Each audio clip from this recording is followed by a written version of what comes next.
સજ્જન રાખ્યો ધનવાસ કહેવાય એવા અગારથી બને સંતો બધાર્યા, ધનાવાળાથી બને સંતો બધાર્યા, નેત્રુડાથી બને વધાર્યા એવા આપણે રોમાબેનના પૂજારી બાબુ પણ વધાર્યા, કાલાડાથી બને વધાર્યા.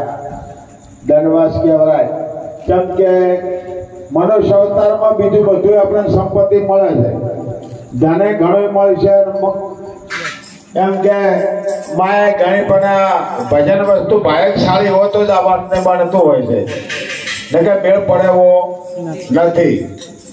કેમ કે જો હંમેશના માટે આપણે ગમે અહીંયા કરતો ગણપતિનું પહેલું નો આપણે ભજન હોય તો ગણપતિનું પહેલું નામ, વિવાહ કરવા હોય ને તો આપણે પાટી પહેરવા હોય તો ગણપતિનું પહેલું નામ જોઈ અહીંયા આપણે કદાચ વાંકવા જતા ને તો ના કહે કે પાટનારી ઠાકોર મહારાજ એટલે હંમેશના માટે પેલું ગણપતિનું નામ લેતા હાલે દરેક જગ્યાએ.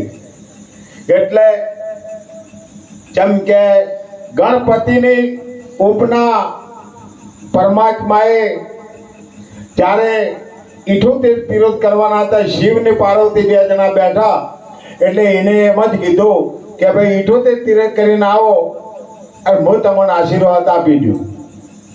એટલે જે વખત કાર્તિક સ્વામીને મૂળનો અશ્વાર હતો એટલે એ તો દોડી હેડ્યા. હવે હું અહીંનો ઉંદરનો અશ્વાર એટલે આ તો હવે જઈ નાખે. એટલે પછી એને વિચાર કર્યો કે સંતોષ શાસ્ત્રો એમ કે છે કે ભાઈ માતા પિતાના 78 આપણે ફરશન તો મળી લેશે. એટલે એને માતા પિતાના 78 તીર્થ પૂરા કર્યા, પહેલો ગણપતિનો જ આશીર્વાદ મળ્યો હાલની તારીખમાં. અને હંમેશના માટે કોઈ બીને અત્યારે આવી જશે ને એને માતા પિતાની સેવા કરશો તમારો આશીર્વાદ મળી જ જવાનો છે. માતા પિતા હંમેશના માટે ગણપતિની એને પહેલો આલ્યો. અત્યારે આપણે નથી ગાતા તો માતા પિતાને આશીર્વાદ, માતા પિતા આઈ હાલ હોય એને સેવા કરવાની ફરજ છે ને છે. પછી તમે ગમે એટલે જાજો અને માતા પિતાના આશીર્વાદ અને માતા પિતાની સેવા નહીં કરી હોય ગમે એટલે જાઓ તો છોય જાય મેળ પડેવો નથી. એટલું માતા પિતાની સેવા એ આપણી ફરજ છે. જેને આહિત હોય સેવા કરજો અને ના આહિત હોય તો પેલાની ઘોડ કે 12 મહિને સેવટ એનો કોઈ બી એના પુણ્યથી પેલું કરજો ને કરજો.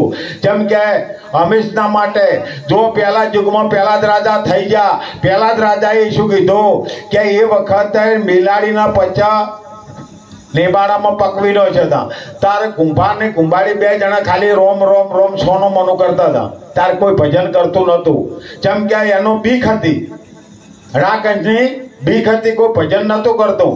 પછી એ વખત પેલા જ ફરતો જો ને આ કોને અવાજ આવ્યો એટલે કે ખબરદાર શું છે કે ઓમાં એ તો જેમ કે રાજા વંશ એટલે બાપડા બોલી નાખી ગમે એવું હતું.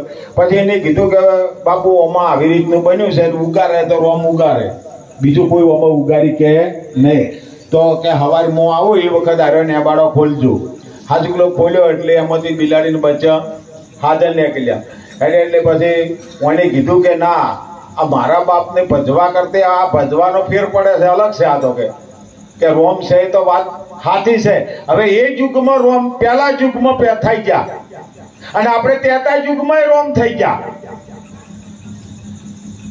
છાક નહીં ગયા તો 33 યુગમાં છે. એ વખતે એને કીધું કે રોમ રોમ પણ એ ચમ કે આ રોમ સદગુરુ સમજાવે, આપણે અલગ નહીં. એ રોમ તમને નક્કી કરાવડાવે. પછી પેલા જ આવ્યો કે મારે ભજન કરવું છે. એનો બાપ કે ભજન કરવું છે ને તો હું પરીક્ષા હું કર્યું. જેમ કે રાજાના કુંવરને તો ગરીબ તો આપણી પરીક્ષા ના કરી કે જેમ કે કોઈ બી હોય બીજી ફરજા તો એને જોર ના કરી કે પછી એને કીધું કે પરીક્ષા હું કર્યું કે નક્કી કરજે પરીક્ષા પાર ઉતારી તો જ નક્કી કર્યો. તો અગ્નિના દમમાંથી પરમાત્મા કાઢ્યા ના કાઢ્યા હા. અને પછી પેલા જે વખત કીધું કે જો આ નગરમાં તું ફર ચર્ચા લઈ ઘેર ઘેર ફર્યા, બધા શું કીધું એટલે ઊંઘો પર છોકરો હવારે કોમ છે, એ ઊંઘો પર છોકરો કોમ છે. હવારે વહેલા ઉઠ્યા એટલે કે હેડો કોમે હેડો કે બાપા તમે એકલા હરણાકંદ નહીં, આ તો બધા ઘેર ઘેર હરણાકંદ જ છે. કેમ કે કોઈ છોકરાને ધર્મ શીખડાવતા જ નથી. બસ એ તો કે છે કોમે જો કોમેથી આવો લાવો, કોમે જો ના આવો તો ના જાવું ધર્મ, ના જાવું મંદિરે. કે બાપા તમે એકલા રહેણાક જ નહીં. તાર કે હું એમ કહેતો કે ભજન નહીં કરો, મેં વાંચો કોઈ ના પાડી ભજન કરવાની, પણ કોઈને ભજન કરવું જ નથી. એટલે મારું બહોલું કાઢે છે. એ બે જણી ભજન કર્યું તરત બિલાડી બચ્ચે ઉગાડે કે નહીં ઉગાડે, કે ઉગાડ્યા. તો આ ભજન કરવું હોય તો મોંચો ના પાડો છું, પણ આ તો કોઈને ભજન કરવું નહીં. હોત ને હવાર ધંધો કરવો, મોત આવે મરી જાવ, બીજું કોઈ કરવું નહીં જીવનમાં, બીજું કશું નહીં. હાલ દરેક આપણે બધી મહાપુરુષો ઓણીઓ બોલ્યા કે રમતો જોગી. અરે રમતો જોગી ને અલગ જગ્યાએ ઓમાં આજમાં કોઈ આઈ બેઠા એ નહીં. આ આત્મા રમતો જોગી છે કે રમતો આવ્યો આ શરીરમાં. 84 અવતાર મનુષ્ય અવતાર ફરજ એક દોનો મનુષ્ય અવતાર મળે. એમાં 84 માં આપણે જો ભૂલ ખાઈ જતો જીવા. આ જીવની કદર કરવાની છે. શરીર તો કોઈનું નહીં રહેવા દેવાનું કે રહે નહીં. જો રામચંદ્રજી છેલ્લા વર્ષે રામચંદ્રજી ને 5000 વર્ષ 5000 વર્ષ ના છે રોમ નહીં થઈ જાય. અને તાર સીતાજી રાવણ લઈ જો તાર કોઈ એટલા આપણે આદમી જેટલા હારી જાય કોહડો. બધી ઓદર સેનાજી હતી તે તાર આપણે એકે જણો જોશો. અને કેવી રીતના તાર હવે અમારા રોમ સેમ કરવા વાળા ગયા બધા. તો સીતાજીને ખબર ચમ કોઈ ના જતી તાર તે તાર બધી ઓદર સેના આખી લઈને રોમ જતો તારી એકે ને તો સાથ આલ્યો.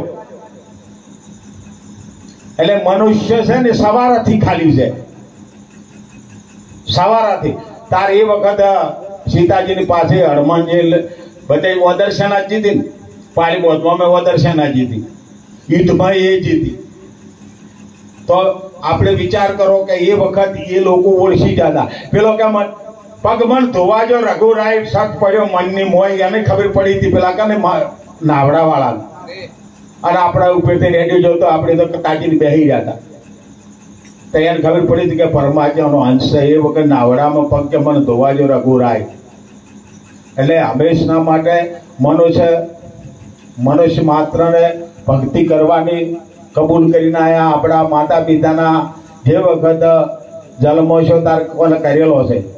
એટલે આ તો આપણે જાડેસા કે જાડેસા, પણ આપણો જાડેસો જાજો છે, આપણે જાગવાનું છે. જાડેસો તો જાજો જ છે. જેમ કે એને એક જ વચનમાં જાગી જો, એક જ વચનમાં જાડેસા જાગી જો. આપણે જ જાગવાનું, મનુષ્યને જ જાગવાનું છે. મનુષ્ય બનીને લાવો લેવાનો છે. દરેકને આપણે ભજન કરવાનું છે મનુષ્ય અવતારમાં. અને ભજન કરવાનું વચન વિવેકી, જેવું તેવું નહીં. ભજન કરવું તો કરી જોડવું, ના કરવું તો પછી કશું નહીં. સસળ વચન ના રાખવું, ગુરુના વચન ઉપર રહેવું, વિવેક આચાર બધો જ છે. ભક્તિ કોઈ બાપડી નથી. એટલે સસળ પછળ કરીને આપણે સલવી એમ નહીં ચાલે. આચાર વિચાર વિવેક બધો જ બેઠવું ઉઠવું ચાલવું બધું ખાવું પીવું બધું જ છે. એટલે કીધું કે ભાઈ કે ભલા ઘેર માર ઘેર સંતો આયા, ડગલે જગન ફળ મારા સંતો ના હોય. કીધું કે ડગલે માર ભાઈ ના હોય. એમ કીધું શાસ્ત્રમ તારે પછી તારે બનવું પડશે. ડગલે જગન ફળ તમને ગવરણા છો. તો તમારે એવું બની જવું પડશે. ભક્તિ કરે વાયદો રાખવાનો નથી. આ તો દેશ છે નથી. દરેકનો 5000 રોમને થઈ ગયા, કૃષ્ણ થઈ ગયા, બધા જતા રહ્યા. અને એકની સહી નહીં. જો પુસ્તકમાં સહી એકની સહી કે આ કૃષ્ણ કરી સહી કરી, આ રોમે સહી કરી. તારા અલ્લાહ થઈ ગયો એની ચોકુરામમાં સહી છે, તો રોમો પીર થઈ ગયા એની સહી છે. તો તમે વિચાર તો કરો કે છે શું. આપણે 1 કરોડનું મંદિર બનાવવા અને તો નગારું લાઈટ નું વાગે. બોલો જેમ કે મોય કોઈ જાય તારી કે એટલે લાઈટ નગારા કરવા. જેમ એક કોઈ મંદિરમાં જાતા હાલ આપણે ભલે જેટલી પબ્લિક જાય છે આમાં આ બજેટમાં, અને આપણે તો મારા જોન 2-3 જણા હોય એટલે એ બદલે તો સરકારે પણ લાઈટ ને વગાડી. જેમ કોઈ વગાડવાળું જ નહીં. મંદિરમાં જાતર વગાડે કે. અને 1 કરોડનું મંદિર પહોંચવું લ્યો. કોઈને આરતી સામે જવું નથી. એટલે આપણા હિન્દુ ધર્મના અંદર, હિન્દુ શાસ્ત્રના અંદર તમે જે વખત આ શાસ્ત્રો વિચાર કરો તમને ખબર પડે કે આ શાસ્ત્રો આ મહાપુરુષો એની કેટલી કસોટી કે આ વણીઓ તોડી છે. આ દેહમાંથી રૂવાટે એની વસ્તુ કાઢી છે. અને રૂવાટે ગાડીને તમને સમજાવવા માટે આ બહાર જાહેર કર્યું છે. હવે નવે દરવાજા તમને નહીં, 10મે ઘટની શાળા નહીં, તો કીધું કે બહાર જો બતાવ્યું છે તમારા શરીરના અંદર છે. સવારના આંજોળા ધોઈ લો સુંદર ધોતી એ પણ તમારા શરીરમાં છે. સોણ શરીર ચરવણ સોણ એ પણ તમને કીધું છે. હે તિરવણીને ઘાટે વાલો ઊભો એ પણ તમારા શરીરમાં કીધું છે. લેણાથી નજીક પણ એ તમને કીધું છે. બધું એનું એ જ છે. એક જ જગ્યાએ તમારા શરીરમાં જ છે. તમારા શરીરમાં વિવેક વિચાર કરીને તમે એમાં જે તે મહાપુરુષના સંગ કરી અને ગુરુ વગર નહીં પડે. ગુરુ વગરનો મેળ પડશે. અને નારદજી તોય જતા તો પાછા આપવા પડ્યા. સ્વર્ગમાં નતા પોકવાડી, જેમ કે સ્વર્ગવાળા ના પોકવાડી. કેમ કે નારદજી બે હતા માટી ખોજી નોહી લેવી પડી હતી ભગવાનને. ગુરુ નતા કર્યા એટલે ગુરુ વગરની ભક્તિ તમને ઉગે નહીં. અને ગુરુ ગમે ગોડા ગાળા ગુરુ તમે ગુરુ કરાઈ અને પછી ભજન કરો તો તમને જેટલો આનંદ આવશે, જેટલું તમને હરખ રહે એમ. કેમ કે ગુરુ એ મહાન છે. અને ગુરુ તમને ગોવિંદ નહીં કે ગુરુ ગોવિંદ ખડે રહે કિસકે લાગુ પાય બલહારી મારા ગુરુ ગોવિંદ ગોવિંદ મને બતાવ્યો. જેમ કે પરમાત્માને કે આમાં પરમાત્મા છે એવું નક્કી કરી. જેમ કે અગ્નિના દભમાં નીકળ્યા તો ઓમાંથી ના નીકળે. હંમેશના માટે દરેકને આ વિષય મનુષ્યને એક જ ગુરુના વચન ઉપર રહેવું. ગુરુ મહારાજે મને શું વચન આપ્યો છે, શું બંધ કરવાનું. હવે તમારે ખાલી 5 વસ્તુ પાડવા આવે છે. ચોરી ચારી મોજ દારૂ જુગાર. હવે આ વસ્તુ 5 પાળવી તોય કાઠી છે. તો કોઈ દાડો તાર કીધું કે 2 વીઘા આલી દીધે, આજે કીધું કે મને 500 રૂપિયા આલી દીધે, કીધું કે 2000 રૂપિયા આલી દીધે, કોઈ કીધું નથી કોઈ નહીં. ખાલી શું કીધું છે કે આ 5 વસ્તુ પાળી અને તું ભજન કરી. અને ભજન કરી ભાવ ઉતારે તો આ વાત મેળ પડેવો છે ને કે પડેવો નથી. એટલે કે જુઓ કોઈ બી વસ્તુ દરેક આજની તારીખમાં કે આ ચોથો આવ્યો. પેલા યુગમાં પેલા જ થયા 12 9 બધા લઈને એમ કરીને 33 કરોડ નહીં, 33 કરોડ અરનો હાલની તારીખમાં તો ભક્તિ કરીને તો મહાપુરુષે કરી. જો ગરવાદાને તો મહાન ક્ષત્રિય ભક્તિ કરી આ પૃથ્વી માથે. પરમાત્મા પણ ઈંદ અવતારમાં એ જ બન્યા. અને ભાગવત ગીતા પણ એની રચી. કોઈની તાકાત નથી. હાલ બાવા બોમણને એમાં પગ ના ઘાલી કે ગીતાના ઉપદેશ ઉપર દુનિયા ભલે ગમે એટલું છે તોય પણ એમાં પગ નહીં પહેરી શકે. જેમ કે એવું મહાપુરુષે કૃષ્ણએ એટલી બધી વંદન કરીને અને હડ વગરની એમાંથી એક શબ્દ તમે લ્યો ને તો તમારું રૂવાટો ઉભો થઈ જાય. એવો તો એને ગીતાના અંદર રચનાઓ કરી છે. પણ આપણે તો એની કોઈ કિંમત જ નથી.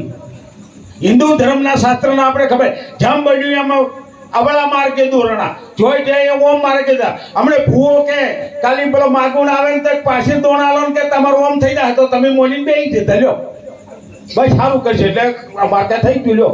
હવે પેલા પાછી દોણા બદલે ફરતો હોય એ હવે તમારું કલ્યાણ શું કરે? કોહળ શું કલ્યાણ કરે? શું કરે? એ જ માગે છે. એટલે હંમેશના માટે કોઈ દાડો ભ્રમમાં ભરાય ને. જેટલી ઘર તમારા આપણે ભ્રાંતિ ભ્રામ નીકળશે તો એટલે કોઈ વાતે નહીં. તમારે અજવાળું હોય, અજવાળું ભાઈ દાડો હોય તો રમાપીરી જાય કે ના જાય? જેમ કે અજવાળું છે.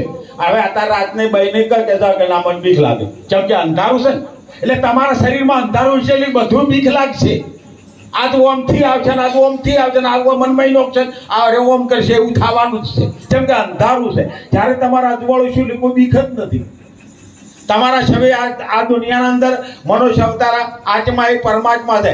અને પરમાત્માના અંશ બને એટલે કોણ મહિનો ખાલી કોણ મહિનો હોવાનું છે? જેમ કે મહાન વિભૂતિ એ જ છે દરેકના. પણ આ તો આપણે આવડું પીડાઈ ગયું છે એટલે આપણે આમાં અજ્ઞાન તમે બેસી રહ્યા છે વાત જોઈ જોઈને કે આપણે ઓમ છે ને આપણે ઓમ છે.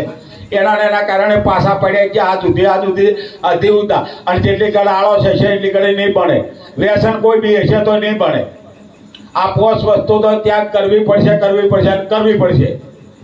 હા ભજન કરવું છે તો અને ભક્તિ બેહવું છે તો આ 5 વસ્તુ તો બંધ કરવી પડશે. દારૂ જુગાર મોંસ જારી આ 5 વસ્તુ તો બંધ કરવી પડશે.